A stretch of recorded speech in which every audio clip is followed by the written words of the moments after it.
Okay,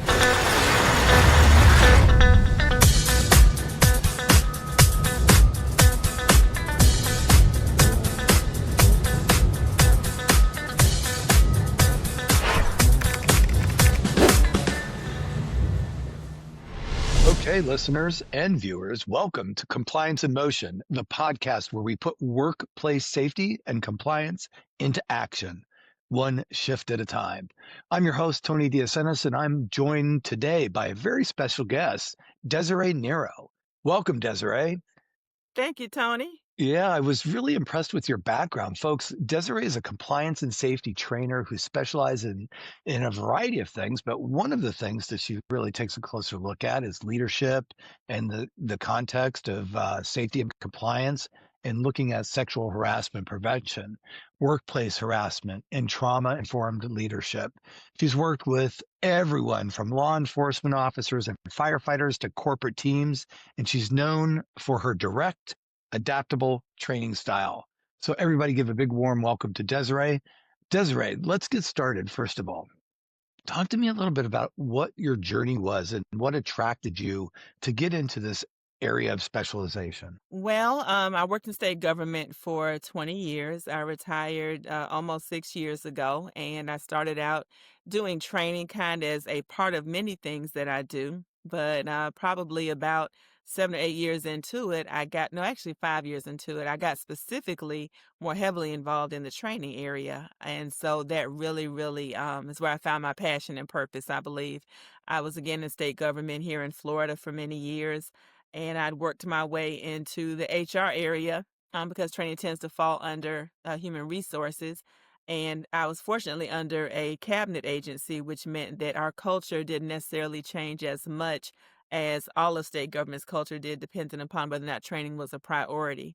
In many agencies, training can fall off the grid depending upon what the leadership decides is important. Interesting. Yeah. So basically, at some point, you just found yourself working your way through all these different experiences, and your path led you to a very specialized area where you could now today get in and consult with other organizations, right? Definitely. And being in government, compliance is critical. We were, first of all, a compliance agency regulating insurance and banking for the state. And then it means that our HR areas of compliance are just as important and stay important, because if we're a regulatory agency, we have to be, we have to cross all of our I's and cross all of our T's and dot all of our I's. That's really important. And so that became of interest, especially being more involved in some toxic work environments, observing them, hearing people, come and share their experiences during and after training. My passion for training and my care for people, I think, really comes through as being very genuine and sincere, and people know that I care. And so they end up coming to me with a lot of issues. And I felt as part of being a part of human resources, I had a responsibility to bring those to leadership's attention. But oftentimes, what I realized was they felt like no news is good news, and they Yeah, weren't always interested in not addressing necessarily those the issues. case, right? Yeah, Not right. necessarily the case, until it becomes more of a major issue. But a lot of times people don't choose HR because they actually care about people. I guess it's a place people figure they'll always have a job. Right. There will always be a need for human resources people, but they don't always have the right people at that level, and that hugely impacts the culture of an organization. Now, when I was reading up on your background and experiences, I came across something that you referred to as trauma-informed leadership. You emphasize this trauma-informed leadership throughout.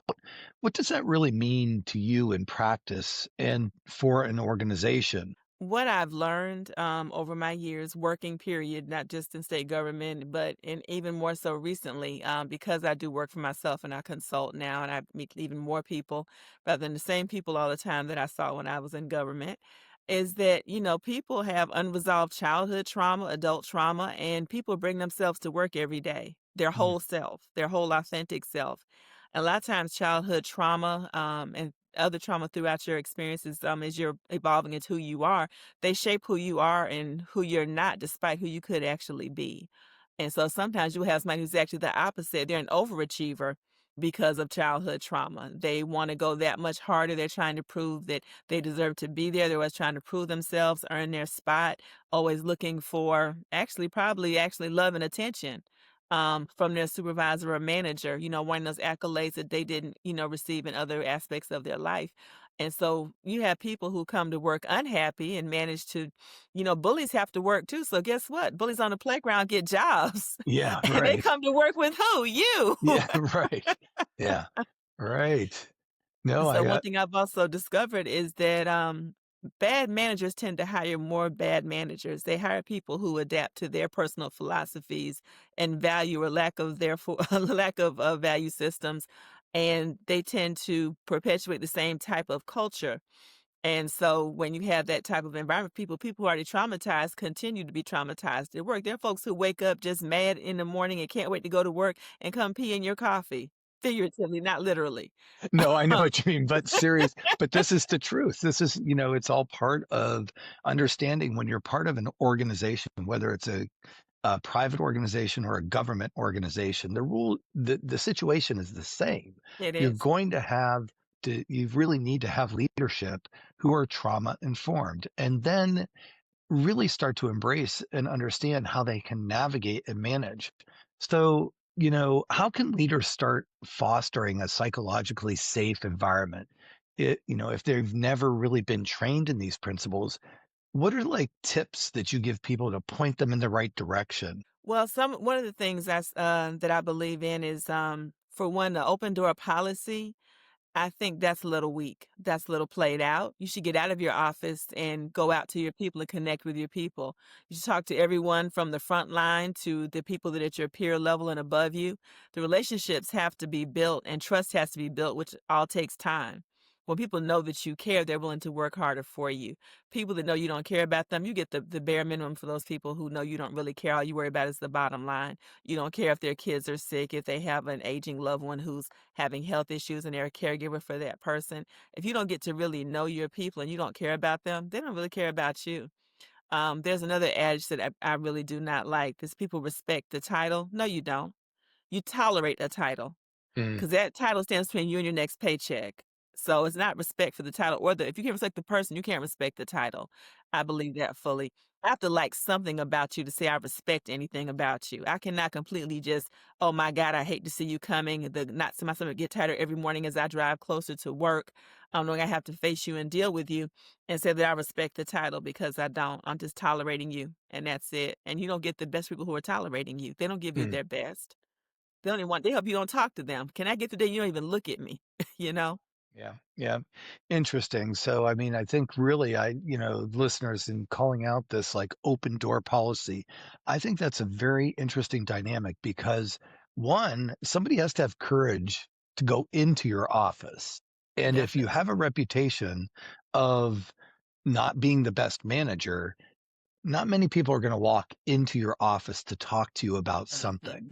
Mhm. Even if you're a great manager, there's this whole slew of factors that go into the intimidation to wanting to bring something to management's attention, but not knowing how you're going to react.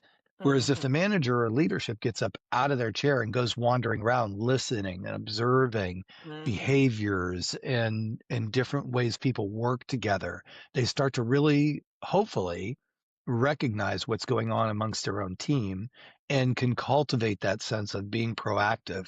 And people probably feel like the proverbial door is open, but you're standing right Yes. there. It means it's open to conversation. Is that what you're kind of talking about? Exactly. Exactly. Because like you said, it takes a lot of courage to walk through that door because people are watching to see who walks through that door. Oh, As right. as you Yeah, mentioned, I train law enforcement officers, firefighters, corrections officers, they're also law enforcement. But in that particular culture that has such a paramilitary hierarchy that they must follow, it's really even more intimidating for them to walk into that office. So everyone wants to work, what are you talking about? Why'd you go there? Whereas if you're somebody who goes out and talks to your people all the time, it's not strange to see you holding a conversation with somebody who's in your chain of command. And so it absolutely. takes some of that intimidation away, some of that suspicion and judgment that comes with those who actually have the courage to walk into that open door as well. And so it helps, just kind of like you said, warm people up to be able to share and have those difficult conversations. Yep, absolutely. So throughout your career, you've really built a strong reputation for sexual harassment and workplace harassment training. What makes your approach unique when you go in and start to organizations about those two key areas of sexual harassment and workplace harassment? I'm smiling because when I first got in training, there were two things that I remember my mentor mentioning to me or talking about as she was getting a feel for the agency, and when she came in the new director, and she mentioned training accidents and she mentioned training emergencies. And I didn't quite get we didn't really have training emergencies at that time. So it didn't really come together for me. But the training accidents, how do you have an accident in training? Something as simple as not, taping down your cord, somebody trips and falls or something like that. So I just, wait, a training accident. But, especially as I got out here into consulting, I really have begun to, understand what training emergencies are. When organizations do not prioritize, having compliance training and on a consistent basis, like annually for example, and I'm not even gonna say having it online because to me, online is just checking a box. Mm, Online training for the things that really matter, things that come to sexual harassment, workplace harassment, ethics, cultural competency, those things.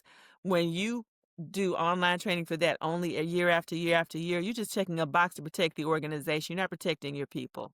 You have young people coming into the workforce who have no idea what constitutes, a hostile work environment or workplace harassment or sexual harassment, and they don't get a chance to have a conversation. Who actually reads all the slides or listens to online training? They're waiting to click a box to yeah. answer a question, which a lot of times if you get it wrong, they'll tell you got it wrong, try again, Hmm. until you get it right. And so who's really learning anything or getting anything out of that? I tell employees that all the time. Understand they're doing that to cover them, not to cover you. Because when I've had people actually come to me, my higher ups and people in leadership come and ask me for class rosters, for the PowerPoint and the handout that was given at a particular employee training to say, well, you got this training. It's I've had 6 years after the fact. Come Yeah. and ask me for a roster and handouts and PowerPoint of what we taught this date. This person came to employee orientation and told them about workers' compensation and what to do should they have an accident. Yeah. Again, it's to cover the organization, not to cover the person. And Right. when you really care, then you'll invest in live training to have those conversations. Because being in law enforcement training and dealing with firefighters as well, they have very distinct cultures and different situations that arise because firefighters spend 24 hours sleeping together in the same place. So it's different dynamic than cops who are on the street or, do whatever's going on where they're working together. They both have very high stress, very high pressure jobs. They talk a lot of trash, a lot of smack, a lot of ball Yeah. breaking, so to speak, to decompress from the stress. They have sometimes a very dark sense of humor and they don't necessarily mean anything by it. Sometimes they do, sometimes they don't, but it affects people without them realizing it. And at times we will, play the blame the victim game and shame them. Oh, you're too sensitive. We're just joking. But no, they're offended and understand that something offends you. Everybody has triggers. And when somebody pokes your bear, then you want to get defensive and get angry, but you can't respect somebody else's boundaries. Right. And so those toxic environments that I've, heard about, witnessed, experienced, it just is a passion for me to want to try to create safer, psychologically safe environments for people to come to. Oh, it makes so much sense. And I think that, people know the difference between when an organization's doing something to just check a box versus doing something for their employee well-being as an employee of an organization. And if you're looking to have a culture of people who want to be employed at the place that they work versus just going to work and checking the box, I was there Exactly. today, done. I was there today. You really have to make that shift and internalize that, hey, not only is this a regulation and we have to do this, but we're doing it in a way so that people should understand that it's being done for them as an employee. I think it really starts to fall into this bucket of proactive versus reactive Exactly. training. And Yes. I The know, training emergency is reactive every time, Tony. Somebody's touched somebody, somebody said something, somebody's done somebody wrong, song is playing, and they need to hurry up and have training to cover the organization's butt, so to speak.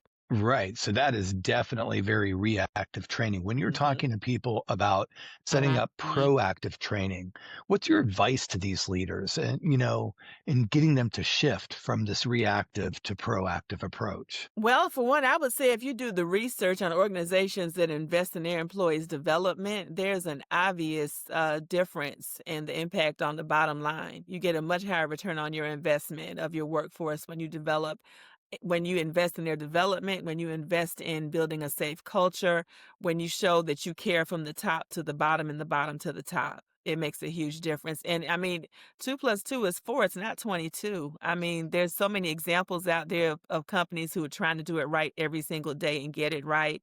There is lots of research and data out there that proves that is what works. There's some people who just still don't get it. They have the old school mentality. You're lucky you got a job. You're lucky I gave you a job. Just come here and do your work and go home. Mhm. They don't want to get attached to people or build relationships, but those are the ones that just don't get the best from their employees. Now, when we're talking about regulations, compliance, and programs that have to be put into place for an organization, it's got to be a tricky situation for most leadership who have really just thought of it as a way of, as I have to have my people go through this training. We have to check that box. How do you go about coaching leadership to get them to transform their mindset into this more proactive approach, especially people who have been in their career for quite some time? They've got to be trained, or you need to move the needle somehow to get them to think differently about the historical way they may have grown up in their career in training we have to do versus training we should proactively do. I teach a class on, it's entitled, Leading the XYZs of a Multi-Gen Workforce. And I have to remind people sometimes, think about the worst supervisor you've ever had, the worst manager. Think about someone who just, so they came to work just to traumatize you every day, just to bully you and pick on you, that you could never do anything right. They were never pleased or satisfied. Right. Remember the you that experienced that, and think about people who are experiencing that now within your organization, that's how they feel because you're not hiring the right people or promoting the right people to be in management positions and leadership positions. I have another theory or catchphrase that I stick very strongly to. There's no such thing as a bad leader because at least you are one. You have to be a leader to be a bad Mhm. one. If you're a bad one, you're not one, you know? Yeah, There's no such right. thing as a bad leader. You have got to be a good leader working towards being a great leader because there's a whole different philosophy of dealing with people that comes from a leader versus a manager or supervisor. Yeah, And while many managers are leaders, all managers are not. And yeah. same thing with leaders. Some leaders are not managers. They just want, leadership is their thing and they stick to that. They get other folks to manage, but they will still hire managers who are leaders as well. Yeah, this happens, and we've seen it, I know, throughout my career, just as it's just gravitational of, birds of a feather flock together kind of a thing, Mhm. and they Exactly. see these attributes in other people that they have attributes in themselves, and it just ends up being who ends up getting hired. Now, when you go into an organization, I got to believe you hear some of this. So you might be coaching, mentoring, implementing a Mhm. program at the highest level of leadership. And you come in after doing an assessment and say, look, Mhm. you have 15 leaders here and managers, and these two or three are where your problem areas are. And then you hear Mhm. from the senior leadership, oh, well, we can never get rid of that person because they know everything inside and out. How do you change a mindset of somebody that they perceive a bad leader is invaluable to their organization? Well, one thing that's important, aside people who hoard information, that's a clear sign of a problem supervisor or manager right there. I've worked with someone who used to laugh about the fact I've been here almost 40 years. They'll never fire me because I know where all the bones are buried. Yeah. And she was a very, very challenging personality, and that's putting it nicely, to work with, but she prided herself on that. She had no remorse.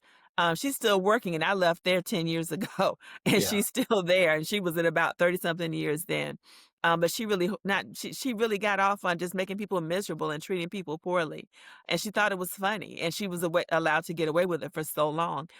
You've gotta help for one, you've gotta promote succession in your organization. So there's preparation and plans in place to grasp information so that people are not hoarding it as they walk out the door. They can't hold you hostage with all that they know. Hold them Right. accountable to share what they knew, share their knowledge, train other people because some functions can't stop because you don't come to work today or Mm, tomorrow or the next day. They can't wait until you return. That's very poor planning on the organization's part to allow somebody to stay in that role and hold on to that information and not share. Also recognizing that there's tools that you have in place to hold people accountable. What's accountability? You say, oh, you're targeting me. No, I'm holding you accountable. If mm, you're the only person doing something, that's not being targeted. That's being held accountable mhm. and everybody knows you're the person doing it, then no, I'm not targeting you. But Yeah. people learn certain HR terms they throw back at you to get you to back off of them. But they have to understand that accountability matters. How you treat your people matters. And when that starts from the top, you exemplify that from the top, it's supposed to trickle down to the front lines and not trickle, hopefully flow down in Mm, a mad rush. Yet everybody understands that's the expectation here. That's the culture that we're trying to create. And you can't, there's every day is new year for a manager or a leader. Every day is a day to do better and be better than you were the day before. yeah, Try to get it absolutely. more right than you did the day before. You can't be complacent. And if you have a large organization where there are pockets of toxicity and pockets of and silos of things of people who don't really produce, don't let it be your excuse that you don't do the best you can with your team in your corner of the world. Sometimes you have to lead up. Make somebody wonder what you're doing over there, that your people are producing. Everybody shows up at work. They're happy when they come to work. They enjoy each other. They go out to lunch together as a group, or they hang out and go to happy hour on Fridays, but they have a real team. They have a cohesiveness and a synergy that does not exist anywhere else in the organization. Mhm.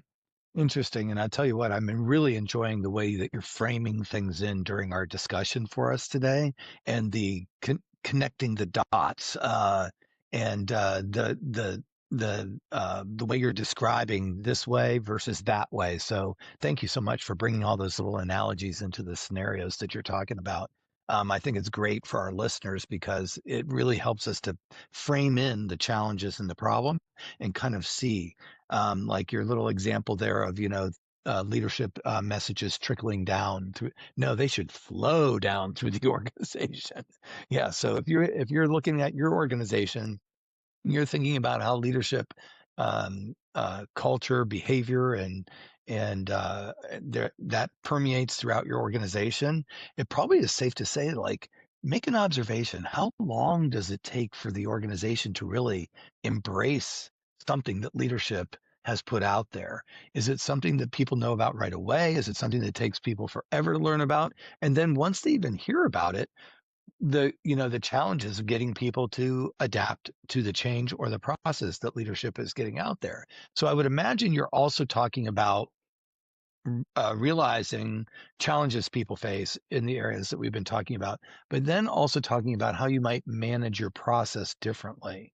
Talk to us a little bit about guidance that you would give to somebody um, that really wanted to fix some of these things. And it's not just about doing once and done training, it's about where do I start and what should my journey look like? It's funny, I had an old colleague from my state life that, just got promoted into a new position, and training is something she's never really done before, and she's not really been well, she's kinda new to human resources, but this aspect is something she's never done, and so a coworker, former colleague and friend, that has us in common said, "You should call Desiree and talk to her about what you're dealing with," because the environment is just that, they're trying to go through a major culture shift, and so they have an HR director who's been in place for many, many years, has had a very small staff for a very large and very successful organization, especially here where I live, and has a huge impact on the community. And she feels like she's keeping people out of court and, she has no policies. They're coming in like building from scratch. And so, one of the first things I told her to do, I said, you need to look at the policies. She said, Desiree, the policies, last time the policies were updated, they were talking about employees abusing long distance. Oh, How long ago was it's that? time for an update. Most definitely. I said, well, that's the first place you should start. I would say start with your parent company's policies and try to adapt those to your current culture, in your organization, those that apply. But, as you can, again, kind of adapt them specifically to what you're trying to achieve as well. As they have ventured out, they've had the courage to do an employee engagement survey. One thing I know about surveys, two things. If you're not willing to do anything, first of all, if you're not willing to do anything with the information, don't do the survey because people are hesitant to do them anyway. They don't expect you to actually do anything or make a difference. People are afraid to be honest on them for fear you can track it back to what they said, to their comments, and afraid of repercussions with that. And so one of the concerns there is what you do with the information once you get it.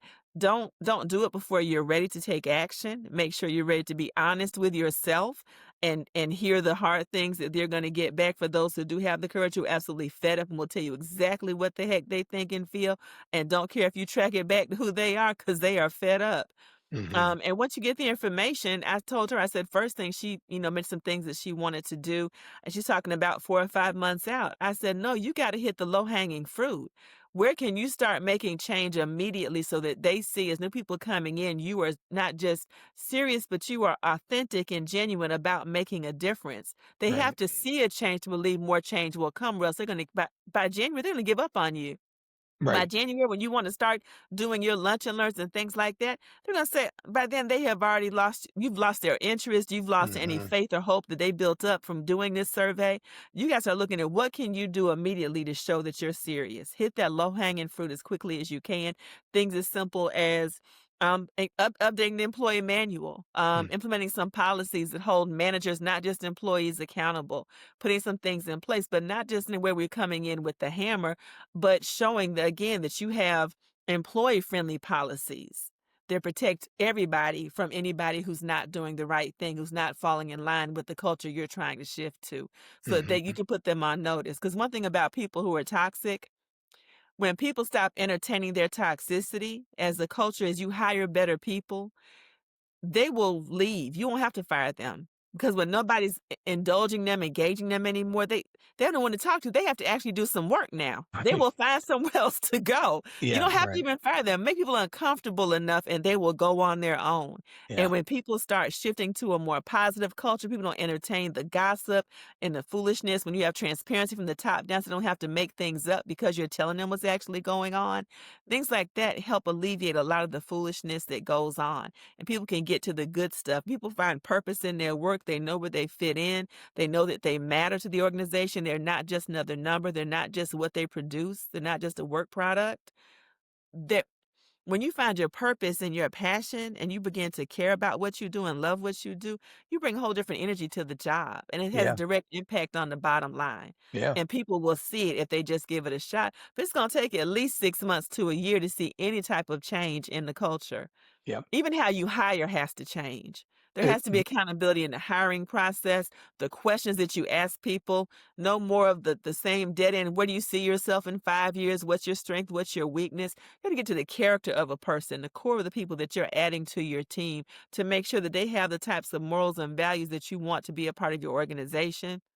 You have to ask in-depth questions that really challenge them to dig deep to find very personal and genuine answers and not just some canned answer that they Googled, what's the most common 10 questions you're going to ask in an interview, and this is what you ought to say to get the hmm job. You got to be more creative in your thinking and your processes to develop those questions to get to the heart of who the people are. I always say, do you have the heart for the work that you do? You have the heart for the work that you're doing. I don't care what the job is.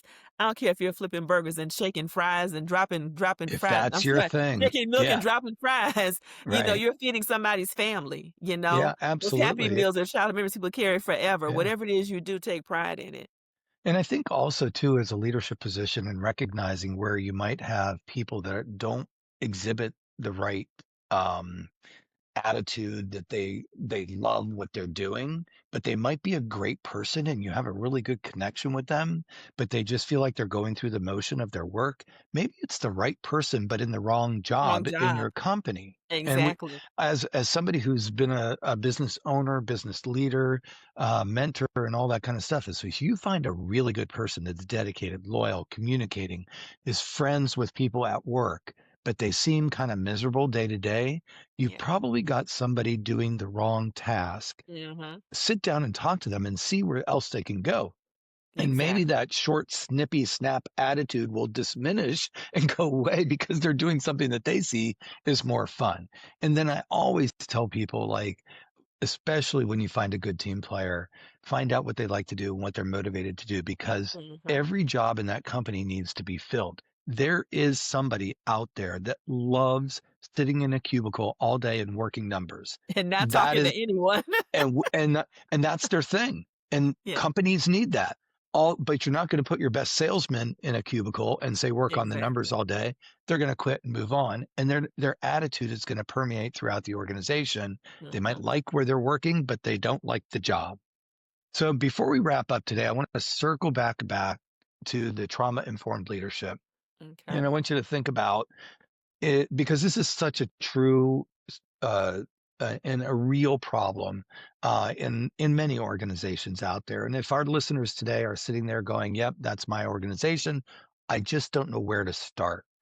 And it's probably one of these things where if you're the one who wants to be the catalyst to change and you're really trying to figure out how to integrate these new aspects into your organization, can you leave our listeners as we wrap up today with like, here are the three things that I would think about doing tomorrow and kind of start to explore them and see if they're right for you and your organization? Well, if I was really serious, for one, I would definitely do an employee engagement survey. I would keep it short because people don't like long surveys, but I would ask very pointed questions that require direct responses. Embrace myself for the hard results. From there, I would probably, if I had managers identified constantly, if there's, I don't necessarily want to do a survey that names a person per se. That might be a little intimidating for some people to do.